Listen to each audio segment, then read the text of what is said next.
Welcome to The Girl Herd, where we talk Texas football. and a bunch of takes you've probably already heard. But not from us. Welcome back, everybody, to our next episode of The Girl Herd. I am Angie. We are also joined by Michelle and Coach Dub, the one and only recruiting guru from inside Texas. How are you, Coach? I'm good. Look, man, I got to be on the show with you two again, like the girl herd. I feel like some type of way right now. Hey, I promise I'm not leaving without getting an autograph next time. Like, I'm in y'all presence. Like, I'm elated to be here. I'm happy, man. We're happy to have you. Yeah, setting records. You're like our most reoccurring guest that we've had on the pod. So Yeah. It's a pretty big deal. Oh, wow. And we appreciate you taking some time to hang out with us during this busy recruiting season. Yeah, most definitely. Most definitely. Teach some of our followers, because things change all so quickly with recruiting. Tell me about it. I know. We were also Like, we talking got about something in how common. different. Yeah, how different it's been this year. I feel like it's full steam ahead, super early this year. Like, what are your thoughts around that? Do you see a high potential in that, or give us all your thoughts? Yeah, you know what? I actually like it. Instead of waiting to December to flip somebody or get a lot of commits right there at the end before signing day, like this staff has kind of turned over a new leaf and kind of being aggressive. I give a lot of credit to Will Muschamp. I'm not gonna lie. If you look at the defensive staff, you look at him, they're going after the guys they want and they're trying to close out on them and get them in the class early, which I think is a big change. You can kind of see it. They're early in recruiting 2028, 2029 kids. Like, they're throwing out offers to young kids, where usually you wouldn't see a Texas offer until late. And everybody be wondering, like, hey, why haven't we offered this kid? Now Texas is early in offering kids first. So it's definitely been a change. I feel like, for the most part, the defensive coaches only have to answer to Muschamp. You don't have to get approval. And every staff is different, right? Like, when it comes to recruitment, it's only so many people on staff who have the green light to offer as they see fit and whatever the case. I feel like now it's more people are open on the staff. They can offer. If they like a kid, they can offer. They don't have to get approval from, second, third level, all the way up to Coach Sarkisian. I feel like they can offer now. And I think that's been the biggest difference. Yeah, I mean, it's interesting that you say that, because the amount of times that we hear, like, talking to high school football coaches or, even players that have been around, they're like, man, Texas took forever to reach out to me, or like I didn't hear from them. So, I mean, you read all these articles too, like, I ended up going here because I hadn't even heard from there. And then they have this like beef with us. So it's good to hear that there's a change and that it's been a good change for these guys. Yeah, definitely. Do you feel like are a lot of the other schools in the SEC and, Big Ten, are they doing the same thing when it comes to recruiting? Is it an early thing that they've been implementing for a long time and we're just late to the case because we're Texas? Once they get an offer from us, they're going to turn down everybody else. Look, you girls been around recruiting. You see the social media. Like, yeah, I feel like we're late to the party. Yeah, a little bit. I mean, there's some schools still out there who pick and choose when they want to offer, but for the most part, like, everybody's, being aggressive and trying to get kids to, to close their recruitments early, because they're going back to the 5-for-5, right, where you get 5 years to play, college football, right? One-time transfer rule, like, all that's in effect. So the portal, I feel like it's going to be less busy, right? Because you're not going to be hopping in the portal, because if you hop in the portal and have a home, you're kind of stuck. You only can transfer one time being able to play. So I feel like a lot of schools are saying, hey, let me recruit my guys that I really, really want out of high school. I have a chance to develop them, because more than likely they're not going to leave. So now they can kind of recruit high school more aggressively and try to get more high school kids than portal kids. Yeah, there's also been like a lot of saying of, what you can get out of the portal, and if there's certain positions that you can't get out of the portal, so then you have to hit them hard in high school as well. And so I think there's so much talk to all of, I like that we're in a good place too, because, we talked a lot about this of like the portal and where we were at as well. And so it does feel like this staff is finally like, okay, I've gotten these years under my belt. I know where I'm at. I know where our holes are and where to fill them, and learning if that's portal, is that high school, a little bit of both, what that percentage is like. Yeah, it's weird. I think that changes every single year, what the percentage is. I think we'll see more high school versus portal going forward. and especially on defense, like the defensive side of football, that side they're really aggressive. Like they're getting after kids and trying to get them to commit. Offense, I feel like, hey, they're still playing a little bit of catch up. I can see that, and I think that's because maybe they're more picky. I mean, at quarterback, you have to be right. At running back, I think Jabbar Jaluk is doing a wonderful job. He has a commitment already, working on another big one. And Landon Williams-Callis will be in town for an official visit this weekend. So, like, they're doing a good job. I just feel like defense is ahead of our offense, much like, I guess, in the football season. In recruitment, it's the same. I'm going to be honest with you. That's a good segue into the other question that I had, because I feel like over the history, you always hear of how early we sign and get commits for quarterback, right? You want to get those guys. But now that it's happening on the defensive side, and with the past couple of years, the O-line for Texas has been a serious weak point in our roster. So where are the big boys at? Is there anybody on your radar that's coming in for a visit that you really think that we need to land? You had to ask me the offensive line question. Great. Oh, man, I'm trying to avoid this one. No. Well, we got two commitments in Jackson Cook and Keon Hemphill Wood. So, I really like two. I like those guys because I think they're great developmental guys who can come in and, give like two or 3 years and they'll be ready to play. But you need those guys in the program too. You need program guys. Texas is really in it for Brian Swanson. To me, he's maybe the second best tackle in all of 2027. That's how I rate him. You have Ismail Kamara. I'm out of Gilmer, Texas. If you can land those two guys at tackle, I think you solidify your offensive line class is good, right? Just because those two guys are so good, and it's a need. But we still have our developmental guys that we're going to bring in this class. That's what I see. I see two top guys, and everybody else are developmental guys, and maybe that's by design because you want to develop offensive linemen because you don't want them playing early anyway. You need them to get a little older. But as long as you develop them and get them ready, you don't have to go to the portal. And, hopefully you coach them up, and they're not a weak point anymore. But that's to be determined, honestly. Fingers crossed. Yeah, fingers crossed with that one. I know. I read some articles that during the official visits, players were saying that they were happy to be recruited by Kyle Flood and who they were paired up with and all that kind of stuff. And I was like, okay, Kyle Flood, do your thing. This is now when we need you to do your thing, please. Yeah, spotlight's definitely on Flood, man. Some harsh people online right now. They're calling him Drought. I was like, hey, man, come on, man. What are we doing? Oh, man. Hey, he has a track record. He has a resume of developing all the way from Rutgers to the Falcons, Alabama, everywhere he's been. Everybody has, I think, an up and down and swing. I don't even know if Flood's a recruiting guy, right? He's one of those old school coaches to me. He likes a kid. He believes in his ability to develop that kid, right? And so sometimes you kind of rest on your resume, I've been doing this for a long time. I know what I'm doing, right? Until you have a year like last year, everybody's like, you don't know what you're doing. But nobody complained of previous years, right? So it's what do you do with that? I was literally thinking that, as you just said it, you took the words out of my mouth, because when I read the article, I was like, man, everyone wanted to come for him last year, and people so quickly forget how many people he has had go, through the draft and make it, and how he's developed these players. But, things changed quickly. You only remember what's immediately right behind you or in front of you.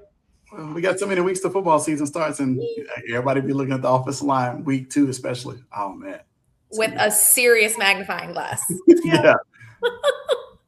Well, and that's the game that most recruits are coming to too, right? Yeah. I went to the last league camp. I was in Austin. Talked to a number of kids, and they were all like, they can't wait to be back in Austin for the Ohio State game. So, I mean, it's a big primetime game. I think it's going to be at night now, so everybody wants to come to that. Whether they're leaning Longhorns or not, they want to be in the building for that game, and so it's going to be huge. Yeah, I think it's really interesting too. We have shared stories before about being on some visits whenever guys came when we were in college and going bowling. I'm like, how things have changed. I don't think there's any going to the bowling alley anymore. A trip for your visit. But it also is so special that I think the current players are having such a big piece in the recruiting process now, and really selling and pitching why you should come to Texas. And that's one of the shifts that I've really enjoyed seeing, is getting them involved in the day-to-day aspects of that. And I think it's so much more relatable to these high school kids. Yeah, definitely. I think, like you said, your players are your biggest recruiters to me. Like the coaches can tell you everything under the sun and make it sound good, but right. But hanging with the actual players tell you the truth. And we've seen in the past under some leadership that it was a bad thing because the players were telling the truth, but it wasn't so much good things coming out of their mouth. So you got kids who actually love the program and talk the program up to current recruits. Their parents are talking to other parents. Like it really, really helps sell the program even more.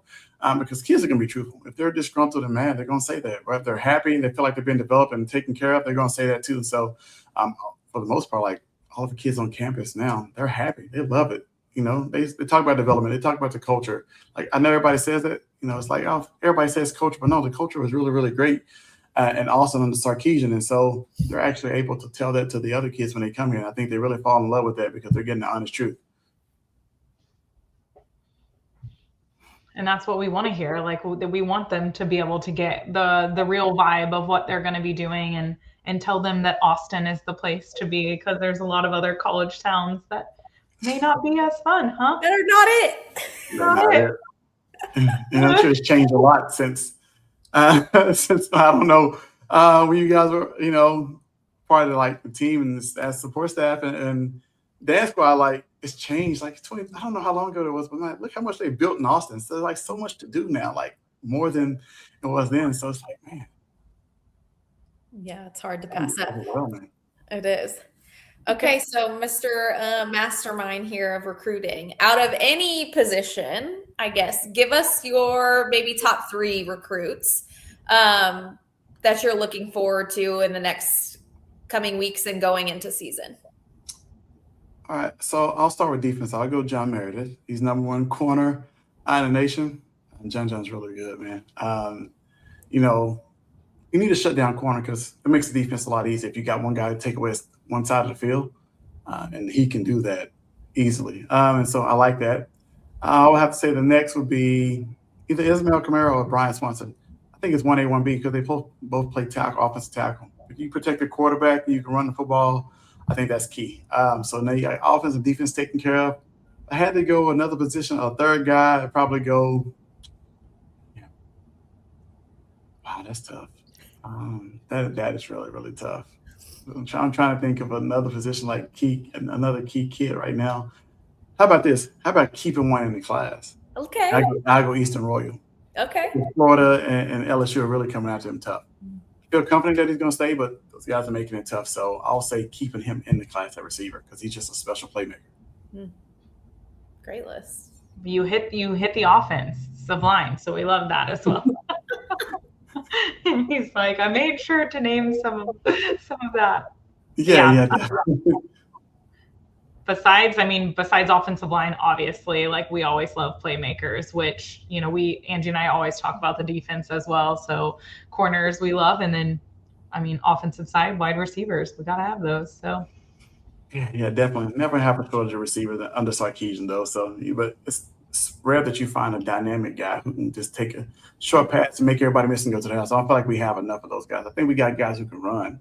But how many playmakers do we have at receiver, right? I don't think we have seen that since Worthy, if you ask me. Mm-hmm. Right. Anything you can make it happen, right? So how many of the guys do we have on the roster right now? I don't know, but I know Royal is one. Yeah. I'm looking forward to seeing it. Hopefully we see some little glimpses from Cam and some of the other ones this year. Hopefully Cam as well. Yeah. We're gonna see how it all gets put together since we haven't seen. I'm excited. I'm excited about the season. I'm excited to see how it goes. Week 2 is a big game. It's a huge game. Mm-hmm. Those teams to me are similar in a lot of ways. Yeah. They filled a lot of needs through the portal. They brought in a lot of veteran guys. Both quarterbacks coming back, after whatever performance you want to call their first year really starting. Like it's those teams are so even. So I can't wait to see them week 2. And speaking of wide receivers, they have the number 1 ESPN ranked wide receiver in Jeremiah Smith. So I'm hoping the fact that we have 2 on the list, it's going to go, we're going to be a good team against them. You know what? I don't know if y'all going to have a show before the game, but I would love to break it down. Yeah. Like who has the better receiver core versus receiver core, running back room versus running back room? Like if you knew how similar it was as far as talent, Yeah. You're like, wow, like, man, all the way down to, we got Jermaine Bishop, but they got a kid named Legend Bay who's going to be an explosive freshman who can do it all, just like Jermaine Bishop. It's like, man, like, y'all recruited the same type of guys, have the same type of team, right? It's so scary. They got a new offensive coordinator. We got a new defensive coordinator. Like, it's just like, man, here we go. Apples and oranges. Yeah. Yeah. I know. We also were talking about this week on Shorts because Sports Illustrated ranked our corners against everybody else in the SEC, and they ranked us 4th. Which I'm like, I need for these little corners when Mr. Sand comes in the building to really be locking it down.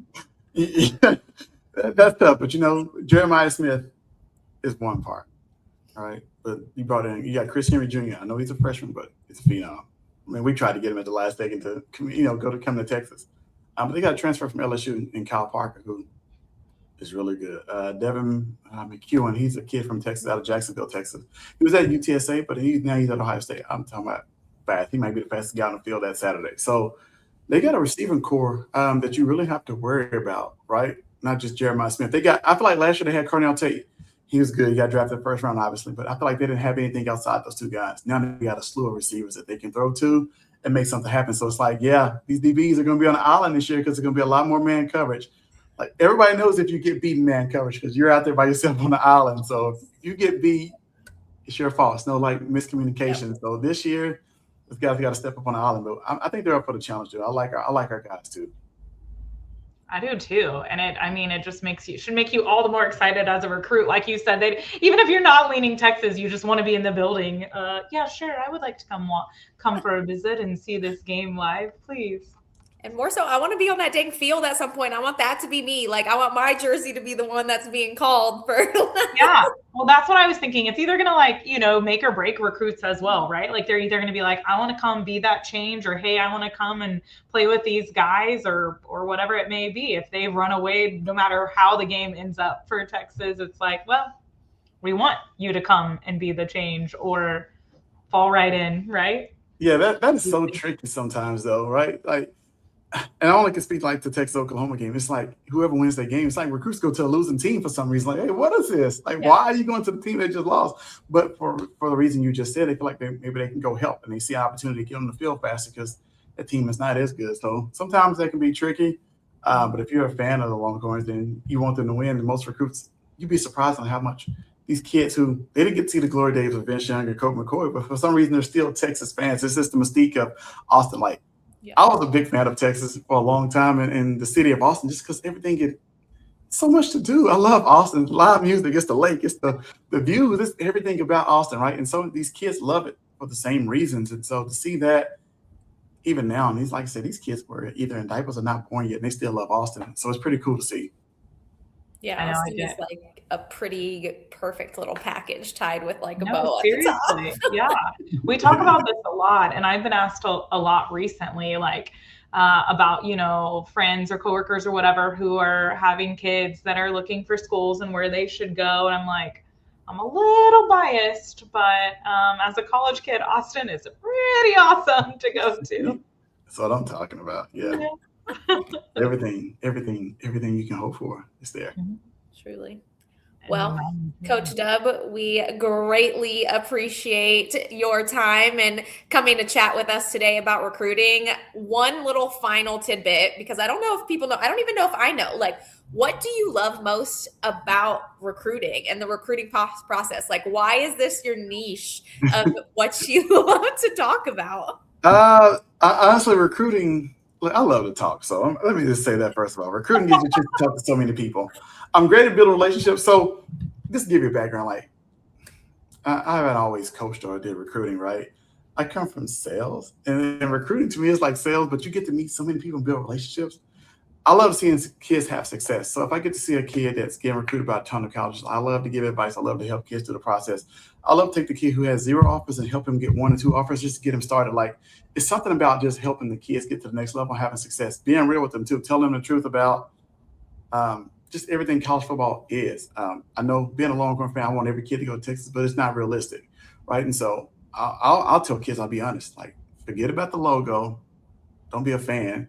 Go to who shows you the most love and where you had the most success on and off the field. Can you see yourself being there, 40 years if football doesn't work out, like the whole 9? So I just like helping the next generation of kids who are coming up choose the right school, or just talk to them about school and help them advice.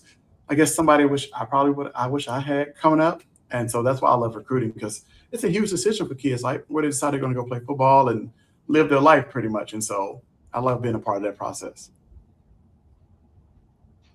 We love knowing the why. Yeah. I know.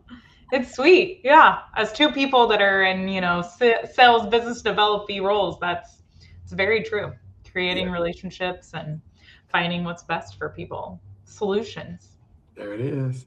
Yeah. Yeah, so all you recruits listening, the best solution for you is the Texas. He said not the logo, Ange. No, I'm just kidding. Yeah. Okay. Do your thing, Angie. Yeah. Thanks again, Coach Dub. We really appreciate it. No problem at all. Y'all have a good one. Bye.